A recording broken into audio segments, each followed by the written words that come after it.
Hey there, and welcome to the Innovative Mindset Podcast. My name is Isolde Trachtenberg. I am your host, and I am happy that you're here. Today on Compassion Wednesday, I want to talk about something that I've been thinking about a lot. And the question is, do you have to believe in a cause to support it?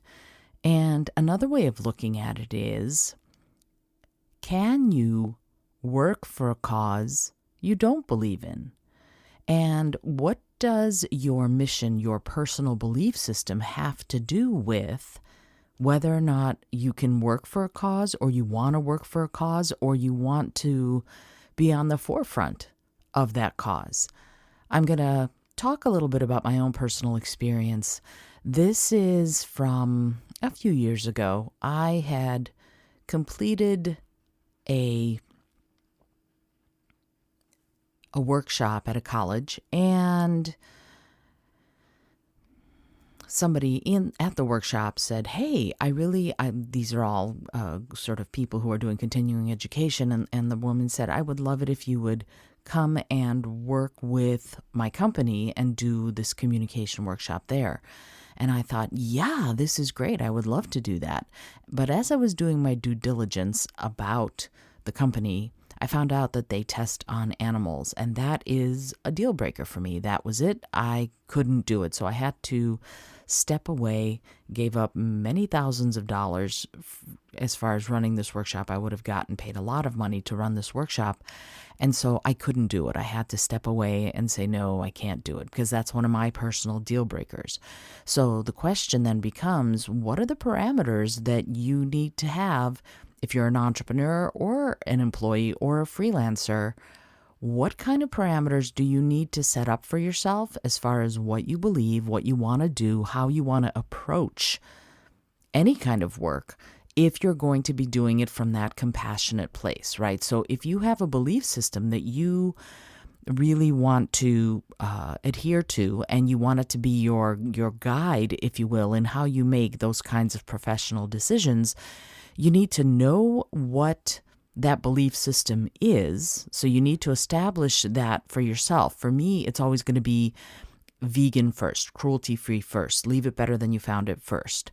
So if that's the case, if that's where I am, then I have to really work on that for myself and figure out, hey, is this something I can do or not? That's what I had to do with that one workshop. I had to figure that out for myself. So the question, as I said, the question is, what parameters do I have? And my parameters are, things like, I don't support any companies that would use child labor. I only support companies and would want to work with companies who have good environmental practices, sustainability practices, conservationist practices.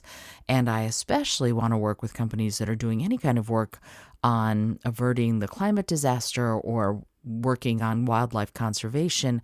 And certainly for me, animal testing is a no-go. It's a non-starter.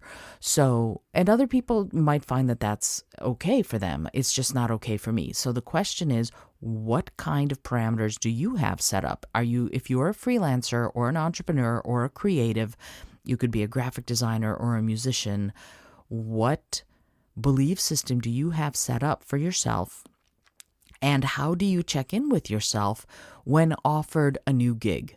Do you check in with that belief system? Do you check in with that compassionate part of yourself and ask yourself the question, is this company somebody I'd want to work with? Are these people I'd want to work with? How do I make those decisions about who I want to work with and how, or where I want to work? If you're applying for jobs as an employee, you need to know those facets of your own belief system. So I'd love to ask you to identify that. If you don't know what your sort of compassionate heart is leading you to do, figure that out for yourself. Where are the guidelines? Where are the guideposts for you as far as what you want to do and who you want to support? As I said, for me, it's animal rights and environmental at the forefront. But for other people, it might be making sure that the company has some sort of a sustainability practice, or whether or not the company does charitable donations, or whether or not they're working with the populations that are at risk in some way or underserved in some way. You need to decide that for yourself, and then make the sort of checklist, if you will, of those kinds of things. Because what I've found is that when you start looking at the decisions that you're making from that space of I'm leading with my compassion and my empathy first, then doors open up for you that might not have otherwise opened up for you, because those people that you want to work with who are aligned with your particular beliefs and ideals are the ones who are going to see you shining just like you see them shining. I know I'm using kind of new agey words here, but there is that synergy, there is that connection, if you will, between you and someone who believes similarly to you. So if you're applying for work at a company, and you're applying for work at a company with that compassion in the forefront, then you can sort of start seeing that the people who are already at the company believe in that similar cause or that similar framework of how they do business.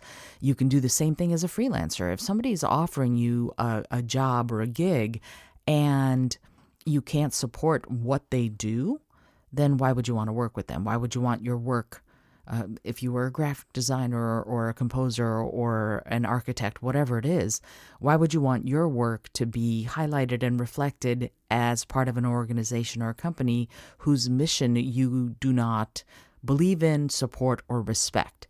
And the converse is true.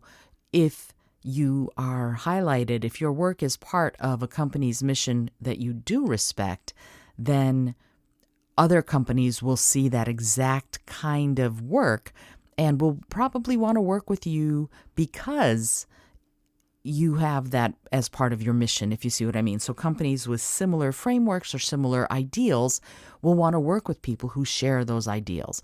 And that's a wonderful way of moving into leading with that compassionate part of yourself first, so that whatever you do aligns with what your goals, ideals, and empathy leads you to do, and it will align you with companies and organizations that are already doing that sort of thing. Or if you work like I do, you help them find that compassionate place so that when they are developing their vision or their mission or their new 5-year plan, or whether or not they're going to hire this one person who's applying for a job, if that compassionate part of them is at the forefront, then that will inform the decisions they make. So we can do it from two different ways. You can do it as the freelancer or potential employee or consultant, or you can do it as the business owner or entrepreneur. But as long as we have that compassion as the guiding force, then we will come together in a way that is really beautifully aligned. I hope you've enjoyed today's episode. It was a bit of an exploration, but I think it's really important for us to really start aligning what we do with what we're compassionate about, because that will elevate both the person who is applying for jobs or consultancies and the company that's doing the hiring. And if you happen to be a business owner who wants to look at that, this is a really great way to begin. I hope you enjoyed today's episode. I am Isolde Trachtenberg, reminding you that if you like this episode, please share it with a friend and or leave a review wherever you listen. I would love to hear from you. I'd love to hear your thoughts, especially on these shorter Tuesday through Friday episodes, because they are going to be looking at different ways, different facets of innovation. Compassion is one of the most important ones, because when your compassionate heart is awakened because of a problem you see, because of something that you want to address, that's one of the keys to innovation, is solving a problem that you see creatively. The way I'm starting to look at innovation is really innovators are creatives who want to change the world. So if you're liking this, as I said, leave a review and tell a friend. This episode was brought to you by Brain FM. I use it daily in order to meditate, in order to sleep, in order to focus, in order to do my creative work. Every part of the things that I do during the day, except for these recording sessions for the podcast, because I can't listen while I'm recording. But otherwise, I probably would try and figure out a way to do it. This is Isolde Trachtenberg reminding you to dream big and dare all.